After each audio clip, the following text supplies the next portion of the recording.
So I have two big pear trees in my yard, and each year about this time in harvest season, I sell 5-gallon bucketfuls for $10 each, and I also make homemade pear crunch pie, and I sell my pies for $5 each, and I give to the neighbors and whatnot.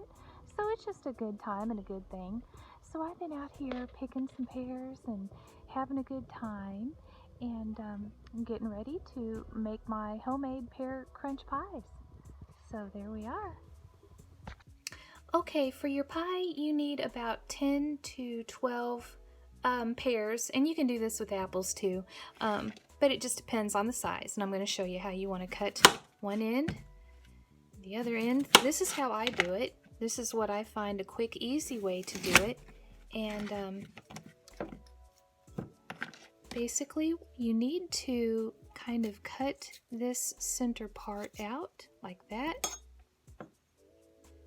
Cut your backing off, and you don't have to get all of the skin off. I mean, the skin is healthy, and you really won't be able to tell when you eat your pie that some pieces might have a little bit of skin left on it. So you do that until you have about 2.5 cups of pear slices, and slice them up how you want. It's your choice. So when I'm mass producing these things to sell them, I don't have time to make my own crust, and that's just going to make the price even more expensive. So I just buy the frozen crusts, and what you want to do is arrange your pieces and kind of get them, in there. And then make sure your edges are around this edge, you get them in here pretty well. Now, then you take your spices and your sugar, and you just pour it. Oh my gosh, you guys, this is so good. Pour it all around the top. See that? There you go. Okay, next, y'all, you want to do your topping, and that's your flour and your sugar. And you want to mix your flour and your sugar up real well. And you also want to add your butter in chunks, a few at a time, to make your crumbly crust topping.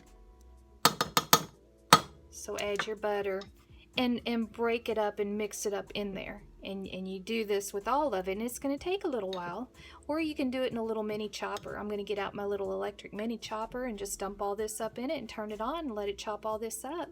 Now for your topping, this part gets a little bit tricky and very messy, but what you want to do is just sprinkle your crusty topping all around on the top and try to get it down around the edge.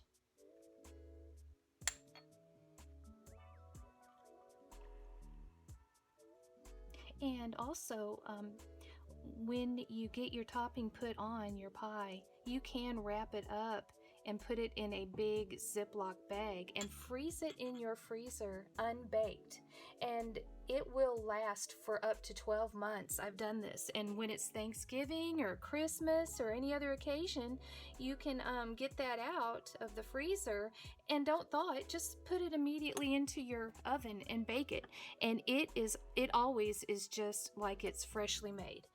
And you can do it the same way. If you want to bake it right now, you can freeze it after it has been baked. And then pull it out later and let it sit at room temperature to thaw out. So you see how gorgeous this is? Get your little crumblies on here like this. Pear crunch pie. This is why they call it pear crunch pie, because after it's baked, this topping is like just really crunchy, and it's so good. Okay, so there we are. All right, so you want to put it in your oven down close to the lower rack area, and you might want to sit it on some aluminum foil, because these pear pies can release a lot of juices when they're baking and make a mess. So anyways, about 400 degrees, 40 minutes to an hour, just depending. You got to keep an eye on it. All right, y'all, I just took it out of the oven, and see how it released a lot of juices onto that aluminum foil, so that saves your pan and a lot of scrubbing and cleaning. But anyhow, isn't that a nice, beautiful topping? Oh, this pie is so good, y'all. Okay, we'll show it to you when we cut it. Okay, y'all, so here we are, and it is done, and I've cut a piece, and I'm gonna enjoy it and eat it, and I hope this video has blessed you, and I hope that maybe you'll give this pie a try, and if you do, I think you'll find that you'll really like it. Now, if you want the recipe, go ahead and contact me, and I'll get it to you. All right, Yahweh bless you.